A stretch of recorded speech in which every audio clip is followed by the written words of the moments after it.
Hoy, hi. Are you ready? So we're gonna continue the story we have the other day katong nangawat mi og sinagulas ba? Sinagulas pwede dito manggay. Pero ako tug butang to mga kinawat sa una, but we're continuing the stories those when we stole seasonal fruits. Sinagulas sa samoy, sinagulas sa samoy. Basta so we're gonna continue the stories because one of my childhood ba, she said that ano siya, ha, I miss our childhood memories. Please reveal your crying when you already cut. Oh.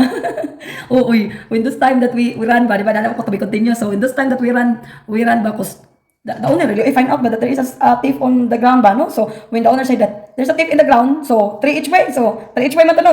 That's the last of our stories, di ba?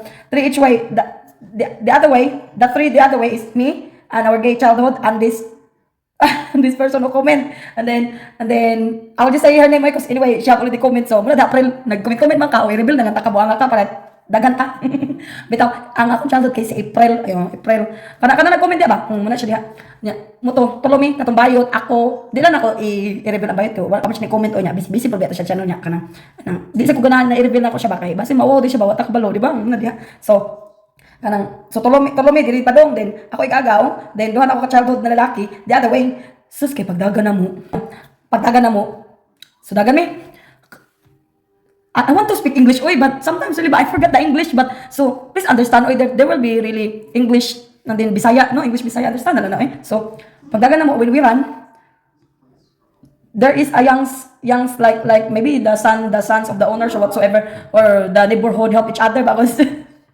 lagi tanig pambagkabata na to no kay kawatan man sinagulas ko inana gid na ato ang kuno ato ang kaagi oy sa una gugdunon jud ta ba sa mga awatan no gugdon jud ta og kanang unsay ngani ngaslingan sa atong gikawatan ba no so pagdagan ako oy when I run I slippery man ang ako ang my slippery so when I run I get caught by one of them and then I cry I said that let me go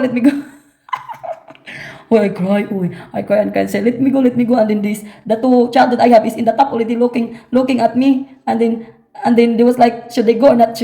But I think they wait on me. So when one of the person who cut me, but get sad on me.